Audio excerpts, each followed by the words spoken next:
The Mandalorian and Grogu marks a significant return to the big screen for the Star Wars franchise, following Episode 9, The Rise of Skywalker. Directed by Jon Favreau with a screenplay co-written by Favreau, Dave Filoni, and Noah Clower, this film takes us back to a galaxy rebuilding in the aftermath of the Empire's collapse.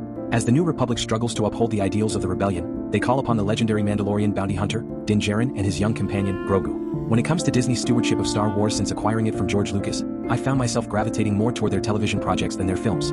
I generally enjoy about 75 to 80% of the Mandalorian episodes, and Dave Filoni's work on the animated side, like his new Maul series, really impresses me.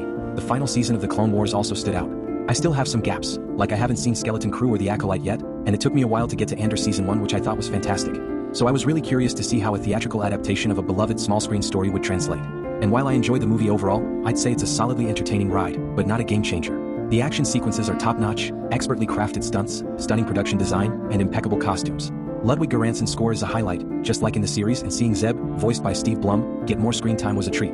Of course, I already loved Din Djarin and Grogu, so the movie didn't need to convince me to care about them. But the challenge is that it doesn't really push them beyond their comfort zone. Din, in particular, is basically a superhuman in a helmet. He's incredibly skilled, and it's hard to raise the stakes when he's essentially unbeatable. There are moments, though, when he faces massive creatures, and those scenes are genuinely tense. In those moments, I really felt invested because for once, he was outmatched. But for much of the film, he's in full-on hero mode, and while that's fun, it becomes a bit predictable. In today's action landscape, you often get one of two archetypes. Either the scrappy, vulnerable hero like Indiana Jones, or the invincible John Wick figure.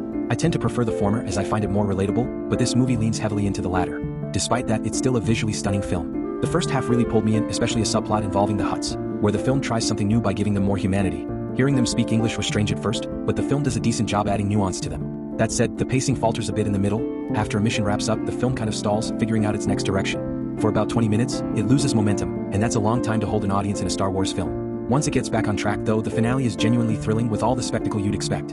In the end though, it doesn't feel like a radical leap from the small screen. While The Simpsons movie or The X-Files, Fight the Future expanded their universes in a new way, this film mostly feels like a very long high-budget episode.